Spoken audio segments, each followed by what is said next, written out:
Veja no Parlamento Brasil. 100 anos de valorização da nossa brasilidade. São Paulo celebra a Semana de Arte Moderna. Amazonas quer evitar desastres como o de Capitólio e garantir segurança dos seus pontos turísticos naturais. TV Assembleia do Paraná transmite o Campeonato Regional de Futebol. Rádio e Agência Senado completam um quarto de século contribuindo para a democracia brasileira. Lugar de mulher é na ciência. Câmara dos Deputados cria prêmio para mulheres cientistas. E conheça o paisagismo tropical moderno do sítio Burle Marx, mais uma influência do movimento modernista de 1922.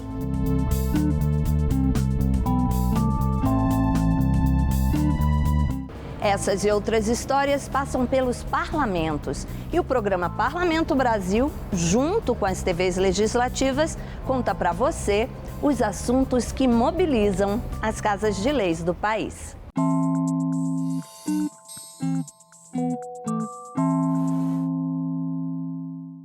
Há 100 anos, o Brasil era sacudido por um movimento artístico que nasceu em São Paulo e marcou a nossa identidade cultural, a Semana de Arte Moderna. Para celebrar o centenário, a capital paulista preparou uma programação com manifestações bem modernistas. Veja na reportagem da TV Câmara São Paulo.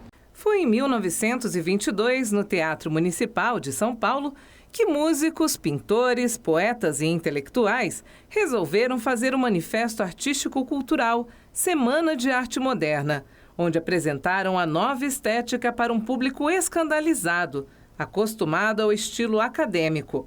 As vaias e críticas não sufocaram a quebra de padrões antigos, abrindo as portas para uma diversidade de estilos. Foram 3 dias de apresentações no palco, que tiveram basicamente apresentações musicais, mas também saraus, e leitura de textos e palestras.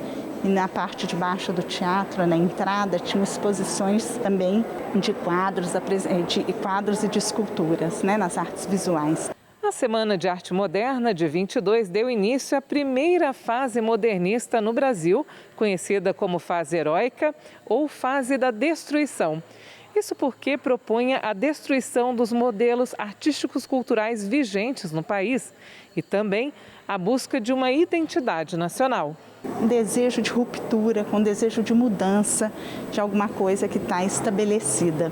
Para comemorar o centenário da Semana de Arte Moderna de 22, a Fundação Teatro Municipal preparou uma programação especial com convidados e os seus 6 corpos artísticos. O Balé da Cidade estreou o espetáculo inédito Muiraquitã, feito em diálogo com a obra Macunaíma de Mário de Andrade.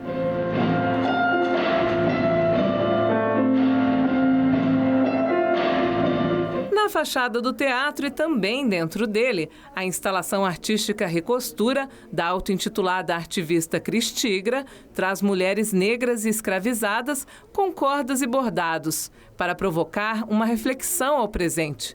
E vem muito mais por aí no Municipal. Nós vamos fazer uma ópera no mês de maio, que é o Café, que é uma ópera do Mário de Andrade, que é uma ópera que havia ficado inacabada. Então nós fizemos um compositor contemporâneo, que nós fizemos o comissionamento para montar, para criar a música dessa ópera. Em outra parte da cidade, no Memorial da América Latina, a exposição Pilares de 22 traz caricaturas gigantes de 16 modernistas que sustentam simbolicamente o pavilhão da criatividade Darcy Ribeiro. As caricaturas são de Luiz Carlos Fernandes, um artista de Avaré que recebeu mais de 70 prêmios de artes gráficas no Brasil e no exterior. Para esta exposição, ele escolheu não só quem participou diretamente da Semana de Arte Moderna de 22, mas também artistas que contribuíram para o modernismo na América Latina. Um exemplo, a Pagu. A Pagu não estava no dia 13, lá há 100 anos atrás. Mas durante o processo, ela veio trazendo essa memória de 22. A própria Tarsila, no dia do evento do Teatro Municipal, a Tarsila também não estava, ela estava em Paris, mas nem por isso ela deixou de logo na sequência participar e ser uma pessoa tão importante, um ícone hoje da cultura nacional. A informalidade e exagero dos traços das caricaturas expressam o caráter modernista, ousado e livre. Além da escritora e jornalista Pagu e a pintora Tarsila do Amaral, os pilares têm as caricaturas de Anita Malfatti, Manuel Bandeira, Flávio de Carvalho, Oswald de Andrade, Mário de Andrade, Plínio Salgado, Guilherme de Almeida, Guiomar Novaes, Antonieta Santos Feio, Heitor Villa-Lobos, Menotti Del Picchia, Graça Aranha, Di Cavalcante e Vitor Brecheret. A arte brasileira, ela está aqui hoje em decorrência de toda essa luta, de todo esse processo de revolução, de questionamento, de distanciamento de uma cultura europeia que era muito focada na época, de que é possível você transformar através da criatividade. A Barra Funda, onde fica o Memorial da América Latina, era o bairro onde Mário de Andrade morava. Em sua homenagem, a Câmara Municipal de São Paulo aprovou um projeto renomeando a avenida em frente ao memorial, que passou a ter o nome do poeta. Aqui ao lado do memorial morou praticamente sua vida inteira Mário de Andrade. Então aqui a 200 metros aqui do memorial. Então seguramente aqui deveria ser o seu fundo de quintal aqui. Ele deve ter escrito muitas obras olhando aqui para o memorial. E a avenida principal do memorial, que é de 89, passou a se chamar Auro Soares de Moura Andrade, que foi um senador da República que em torno de 64 ele declarou extinto o Congresso Nacional e abriu a porta para o golpe de Estado. Aí nós fizemos uma solicitação a um vereador, o vereador João Jorge, que acolheu essa nossa solicitação, pedindo a mudança do nome da avenida para Mário de Andrade, prestando essa homenagem a esse ilustre grande vizinho, Mário de Andrade.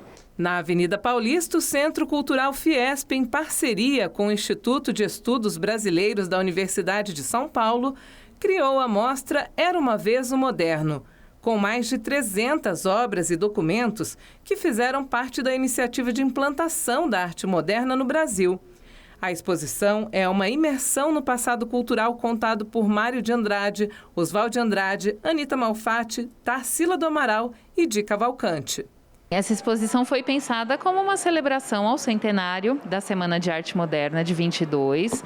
Nós vamos encontrar em ordem cronológica boa parte do acervo do IEB, que é o Instituto de Estudos Brasileiros da USP, que contém obra do grupo dos 5 modernistas, todo o contexto político, social discutido em torno das cartas e das conversas deles. Além das obras da Anita, dentre as quais a gente destaca O Homem Amarelo, que foi adquirido pelo Mário de Andrade, esteve em exposição ali na semana. Temos diversas caricaturas, ilustrações do Di Cavalcante, que foi quem criou também o cartaz da semana, do evento, e algumas esculturas do Brecheret, que também estiveram na festa. A Lavínia ficou impressionada com a mostra e com o sentimento de mudança que havia na época. Eu tô achando bem legal, eu aprendi bastante coisa que eu não sabia antes e eles mostram bastante tipos de arte diferentes, formas de expressão diferentes, é bem interessante. Dá para entender bastante e ainda mais esses telões que tem com os artistas interpretando os poemas, as poesias, as cartas, dá para ter muita noção do que acontecia na época. Com o objetivo de evitar desastres como o de Capitólio, em Minas Gerais, o deputado Roberto Cidade, presidente da Assembleia Legislativa do Amazonas, apresentou um projeto de lei que cria um cadastro dos municípios amazonenses que têm áreas turísticas propensas a desastres naturais. Veja o que foi notícia nas casas legislativas do país. A tragédia em Capitólio no início do mês de janeiro abriu um alerta às autoridades públicas. O deslizamento de pedras no Lago de Furnas causou a morte de 10 pessoas.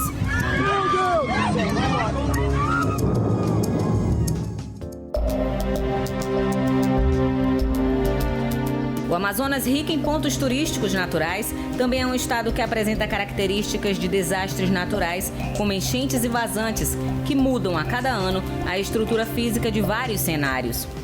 A proposta do presidente é que o mapeamento das cidades seja organizado pela Amazonas TU e a Defesa Civil do Estado, com o apoio das prefeituras, e que um plano de obras seja implementado para a redução de riscos. A ideia também é promover o controle e a fiscalização regular dessas áreas. Os municípios de Barcelos, Presidente Figueiredo, São Sebastião do Atumã, Parintins, Tefé e Manacapuru são exemplos de cidades que possuem atrativos turísticos como cavernas e cachoeiras. Parceria bacana envolvendo a Federação Paranaense de Futebol, valorizando ainda mais o nosso regional em 2022.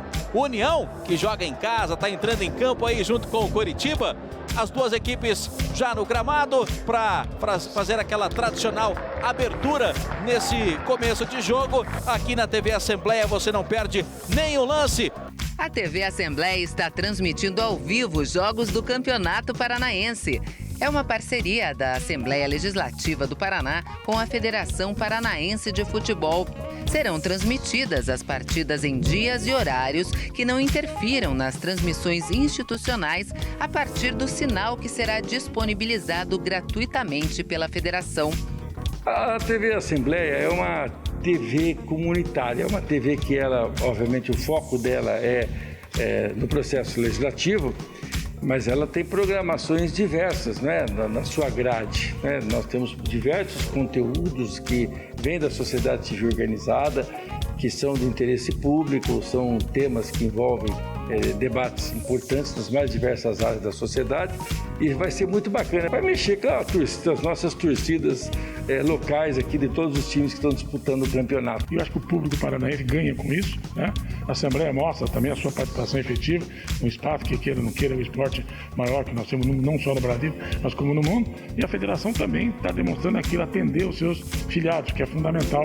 O esporte sempre foi tratado como prioridade pelos deputados, que elaboram leis, fazem homenagens a atletas, personalidades, sempre com o objetivo de incentivar e fortalecer todas as modalidades esportivas do nosso estado. Manga, na entrada da área, cortou, pode pintar, bateu pro gol! Gol!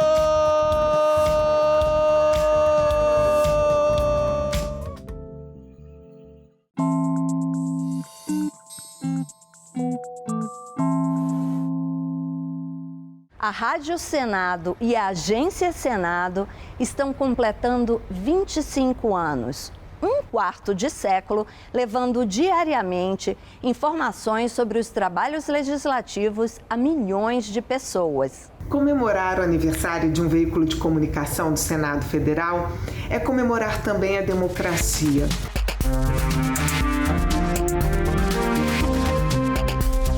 Mostrar para a população o que acontece no Senado e no Congresso Nacional não é tarefa simples. Explicar o processo legislativo, o conteúdo de cada proposta e como é a atuação de dezenas de parlamentares e dos órgãos internos exige cuidado e responsabilidade. Mas desde 29 de janeiro de 1997, a Agência Senado e a Rádio Senado se juntaram à emissora de TV da casa nesta missão: traduzir de forma equilibrada as decisões tomadas no Poder Legislativo. Nós trabalhamos com o compromisso de levar toda a informação do Parlamento com transparência, pluralidade e qualidade.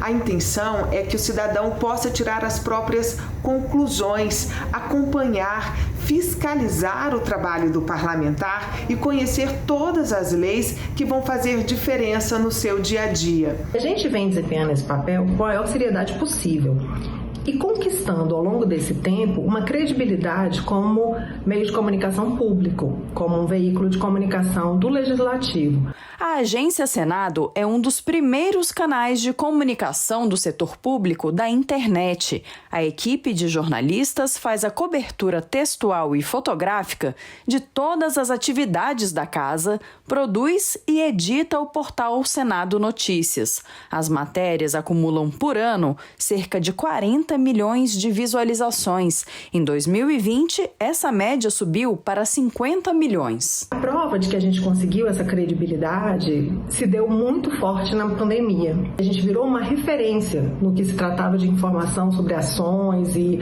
decisões de combate ao coronavírus. E isso para a gente foi a prova de que a gente estava no caminho certo, porque essa é a função que a gente realmente desempenha na agência. Então a gente apresenta posições políticas diferentes, a gente apresenta pontos de vista diferentes dentro de uma mesma discussão, como força do nosso trabalho. E hoje a gente acredita que a população já enxerga isso, a gente já é vista como uma agência de notícias oficial, mas não uma oficial chapa branca.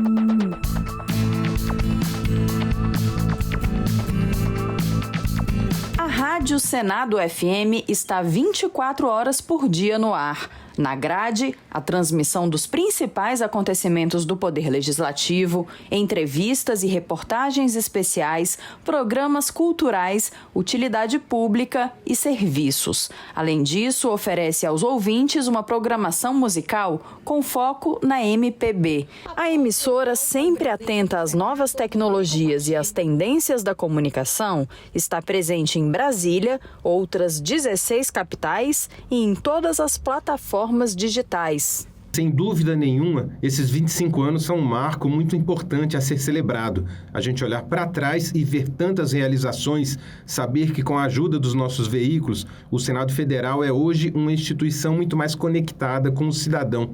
E mais importante ainda é ter a certeza de que estamos preparados para o futuro. A Rádio Agência tem mais de 4.000 emissoras cadastradas para receber e repassar o material produzido pelos profissionais da Rádio Senado. A nossa preocupação não é só levar a informação diretamente pelos nossos veículos, mas também garantir que qualquer outra imprensa do país que não consiga estar no Senado Federal ou qualquer outra pessoa que queira ter acesso a informações com veracidade, inclusive combatendo fake news, possa multiplicá-la. Tudo isso nos anima a seguir em frente e continuar levando informações de qualidade, de credibilidade a um número cada vez maior de brasileiros. Nesses 25 anos, o que nós queremos é garantir cada vez mais o exercício da cidadania a todo brasileiro.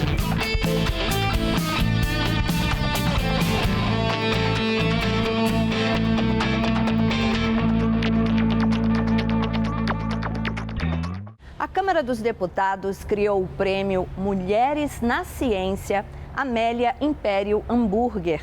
A premiação é o reconhecimento da excelência do trabalho feminino na solução dos grandes desafios da humanidade. Lugar de mulher é também na academia, nas universidades, nos institutos de pesquisa, nos ambientes da ciência. Mesmo tendo conquistado muitos espaços recentemente, as mulheres ainda são minoria em áreas como astronomia e ciências exatas.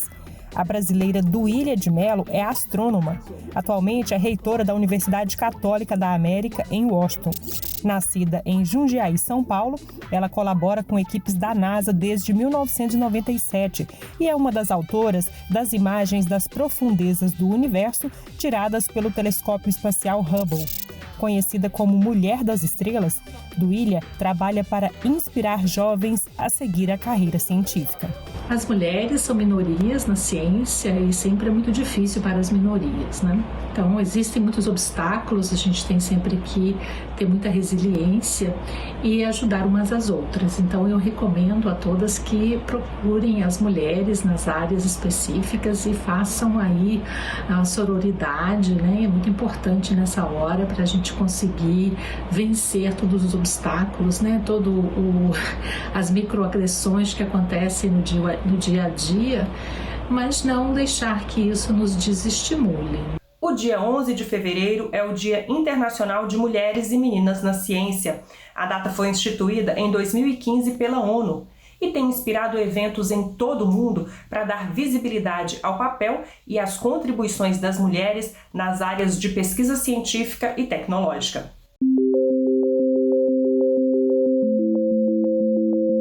Para valorizar as cientistas, a Câmara criou o Prêmio Mulheres na Ciência. Deputadas lembraram que o trabalho das pesquisadoras não pode ser esquecido, inclusive em momentos difíceis, como no começo da pandemia.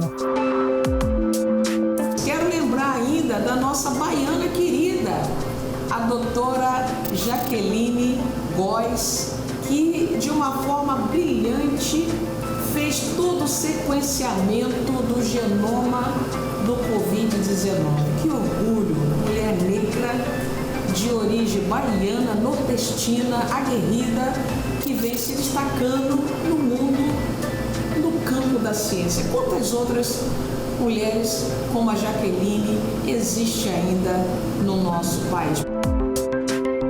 A premiação criada pela Câmara leva o nome de Amélia Império Hamburger, que foi uma física, professora, pesquisadora e divulgadora da ciência brasileira. Amélia participou da criação da Sociedade Brasileira de Física e faleceu em 2011. Criar o Prêmio da Mulher da Ciência é algo fundamental para estimular as mulheres cientistas. Fazer com que as escolas realizem processos de desenvolvimento da curiosidade e da iniciação científica é garantir a célula máter de novas mulheres na ciência e de novos cientistas em todo o país. É também fundamental que possamos divulgar o nome dessas nossas heroínas. Acho muito importante valorizar o trabalho da mulher na ciência. E acho muito importante, então, a premiação das mulheres, até porque nós somos muitas vezes ignoradas, né, esquecidas. Então, ter esses prêmios específicos para a mulher é muito importante, porque estimula a mulher a produzir mais, né, e a saber que o seu trabalho será reconhecido.